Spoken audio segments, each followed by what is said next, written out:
Assalamualaikum warahmatullahi wabarakatuh.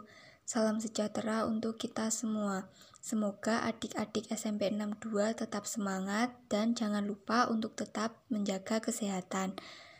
Pertama-tama, kami mengucapkan selamat datang kepada adik-adik SMP 62 untuk menyaksikan video mengenai pemasaran dan desain logo produk Rosella yang dipersembahkan oleh Agribisnis Mengajar Himagri UPN Veteran Jawa Timur. Sebelum kita masuk ke materi, mari kita mendengarkan sambutan dari Bapak Dr. Insinyur Sugiarto MM selaku Ketua Jurusan Agribisnis Fakultas Pertanian UPN Veteran Jawa Timur. Assalamualaikum warahmatullahi wabarakatuh. Salam mahasiswa.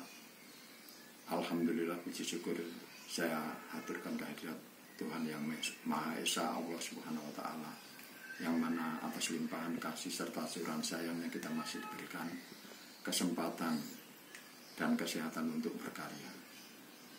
Saudara-saudaraku, khususnya para mahasiswa agribisnis Fakultas Pertanian UPN Veteran Jawa Timur, pada kesempatan ini saya menyampaikan kepada segenap keluarga besar mahasiswa agribisnis bahwa kalian akan berkarya dalam bentuk agribisnis mengajar, dan ini satu hal yang patut saya banggakan dan satu hal yang juga membanggakan bagi UPN Veteran Jawa Timur. Pada kesempatan ini para mahasiswa akan memberikan pengajaran kepada SMP Negeri 62. Dan ini tentu saja bukan kerjasama yang pertama, maka ini satu hal yang bisa dilestarikan dan dikembangkan. Saya berharap pada kesempatan ini saya menyampaikan bahwa yang pertama, semoga pelaksanaan agribisnis mengajar ini bisa memberikan manfaat yang sebesar-besarnya kepada para siswa, khususnya siswa SMP 62. Yang kedua, saya berharap bahwa semua mahasiswa yang punya kreativitas bisa menyalurkan bentuk-bentuk pengajaran yang dikenalkan kepada para siswa. Karena bagaimanapun para siswa itu sementara ini hanya memperoleh materi-materi yang bersifat pendidikan umum, yang itu perlu diselingi dengan materi yang dikuasai oleh mahasiswa, di mana mahasiswa memiliki materi-materi yang bersifat khususnya adalah materi agribisnis. Barangkali itu yang perlu saya sampaikan, dan mudah-mudahan semuanya berjalan sukses dan lancar. Sekian, salam mahasiswa. Assalamualaikum warahmatullahi wabarakatuh. Terima kasih atas sambutan Bapak Sugiarto. Langsung saja kita mulai materi yang akan disampaikan oleh teman-teman Himagri. Kita akan memasuki materi pertama dari video informatif ini, yaitu definisi dari tumbuhan Rosella. Rosella, dengan nama latin Hibiscus sabdarifa, sejenis tumbuhan semak atau perdu yang berasal dari Afrika Barat. Pada umumnya, Rosella dikenal sebagai tanaman penghasil serat karung dan kembang sepatu. Bunga Rosella merah dikenal di berbagai negara dengan nama yang berbeda-beda. Di antaranya ialah Jamaican Sorrel dari India Barat, Ocel Rong dari Prancis, Kui Bombocino dari Spanyol, Karkade dari Afrika Utara, Bisap dari Senegal, Vinagreira, Zuring, Karkade atau asam citrun dari Indonesia. Selanjutnya kita memasuki materi klasifikasi dari Rosella. Rosella masuk dalam kingdom Plantae, subkingdom Tracheobionta, superdivisi Spermatophyta, divisi Magnoliophyta, kelas Magnoliopsida, subkelas Dilenidae, ordo Malvales, familia Malvaceae, genus Hibiscus, spesies Hibiscus sabdarifa L.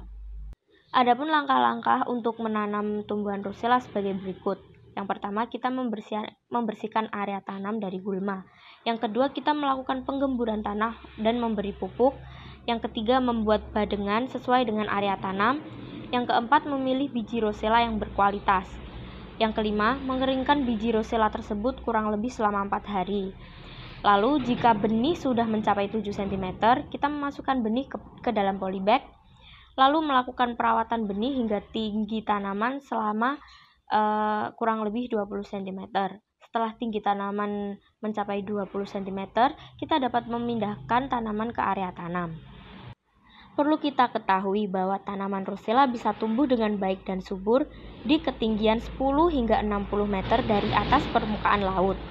Untuk suhu yang optimal adalah rentan suhu dari 20 hingga 34 derajat Celcius.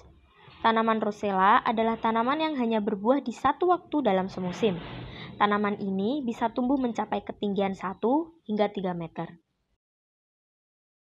Materi selanjutnya adalah pengolahan bunga rosella. Kandungan kelopak bunga rosella.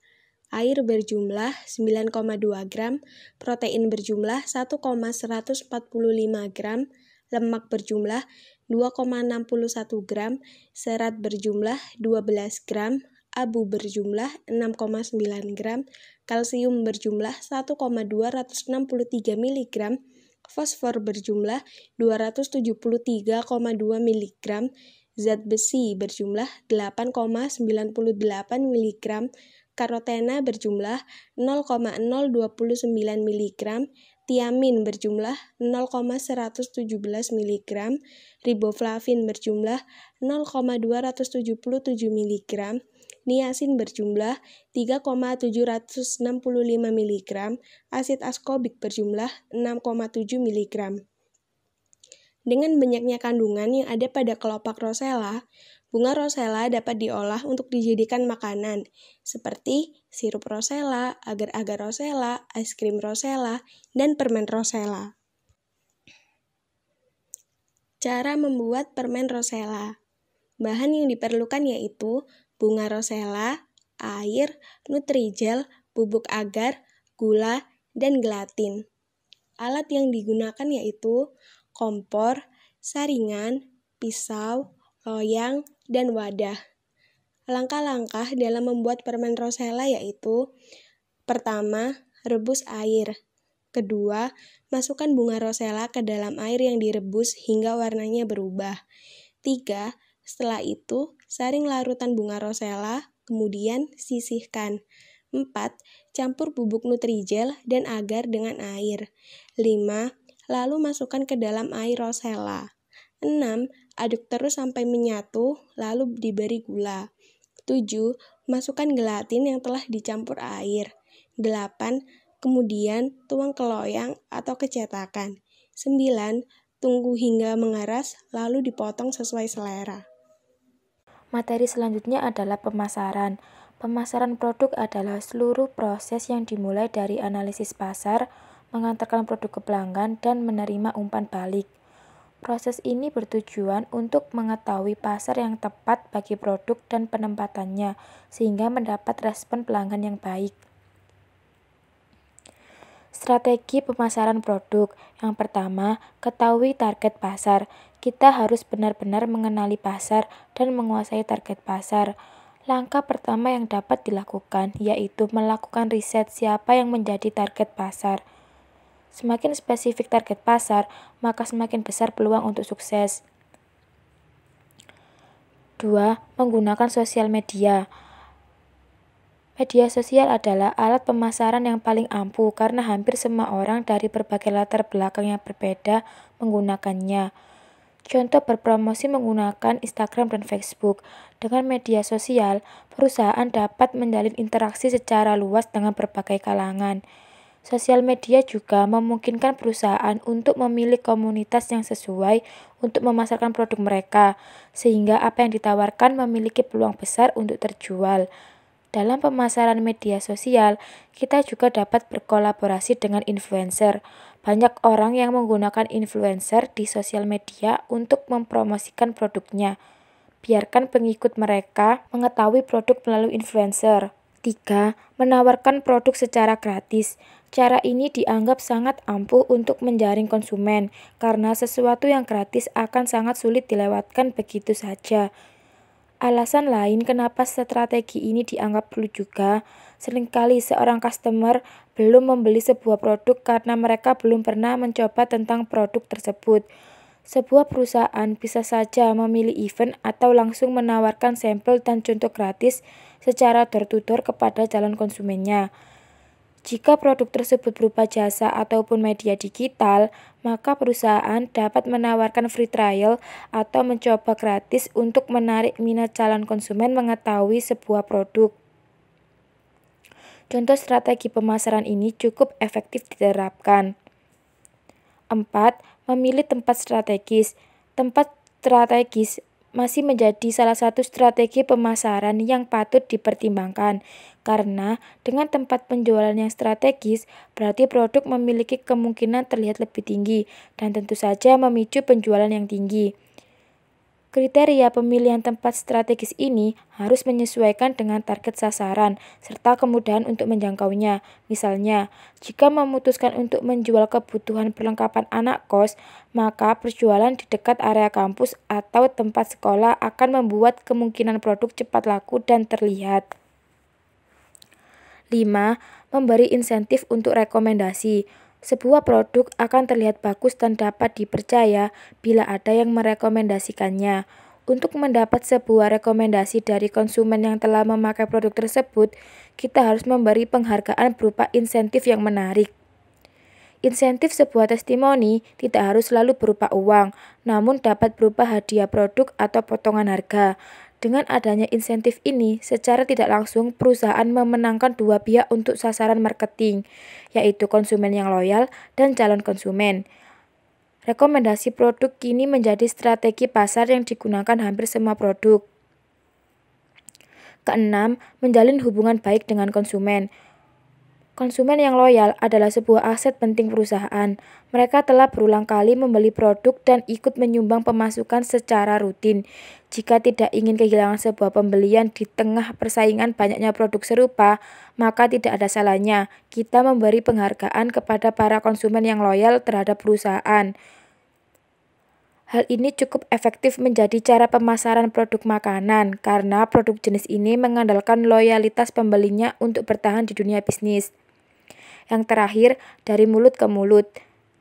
Tim pemasaran berkomunikasi secara langsung dengan konsumen. Setelah konsumen membeli produk dan merasa puas dengan produk tersebut, konsumen akan memberitahu konsumen lainnya yang berpotensi untuk membeli produk tersebut. Cara pemasaran produk Rosella secara online. Pertama, melakukan riset. Kita harus melakukan riset bagaimana dan di mana produk kita ini akan diterima di masyarakat. Riset sangat penting karena tujuan dari riset sendiri adalah cara untuk membuat bisnis langgeng di pasaran. 2. Mencoba mulai dari akun pribadi terlebih dahulu dengan kalimat menjual yang santai.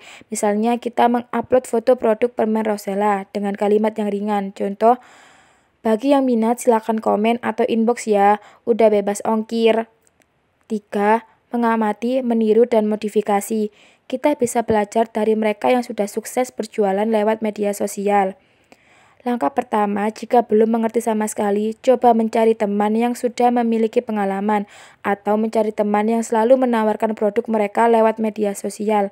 Coba perhatikan bagaimana cara mereka update status, bagaimana cara mereka menawarkan produk, mengedit gambar dengan sedemikian rupa. Lalu kita bisa menirukan teknik tersebut untuk memasarkan permen Rosella. Dan yang terakhir, fokus terhadap satu produk saja, yaitu permen Rosella. Materi yang terakhir adalah materi logo produk. Desain logo merupakan aspek penting dalam pemasaran sebuah produk. Karena ibaratnya logo yang berada pada kemasan tersebut merupakan gerbang utama konsumen untuk melihat produk yang dijual. Logo juga menjadi penanda atau identitas yang menjadi ciri khas antar satu produk dengan produk lain. Dalam logo bersifat filosofis, seperti halnya contoh logo permen Rosella yang telah kami buat. Filosofi logo diantara lain adalah sebagai berikut. Yang pertama, lingkaran menunjukkan harapan keberlanjutan usaha tanpa terputus atau terhenti, serta dapat mengarahkan konsentrasi konsumen pada lingkaran. Yang kedua, warna merah menunjukkan semangat dalam menjalankan usaha, dapat menarik perhatian konsumen pada produk, dan sebagai warna identik Rosella. Yang ketiga, jelly candy sebagai nama produk yang akan dijual sehingga konsumen lebih mengenal produk kita. Yang keempat, warna coklat, warna dari permen Rosella. Yang kelima, pita merah menunjukkan harapan jika usaha dapat bertahan dalam jangka panjang. Yang keenam, Roselle Flower menjelaskan bahan baku produk. Dan yang terakhir, gambar rosella dan permen sebagai ciri khas dari logo produk sehingga dapat memperjelas konsumen tanpa harus membaca. Sekian materi dari kami, semoga bermanfaat dan dapat diterapkan di kemudian hari. Jangan lupa sertakan respon kalian dan juga kritiknya. Maupun saran kalian terhadap video ini pada link di bawah ini. Terus semangat belajar untuk menggapai mimpi. Sampai jumpa.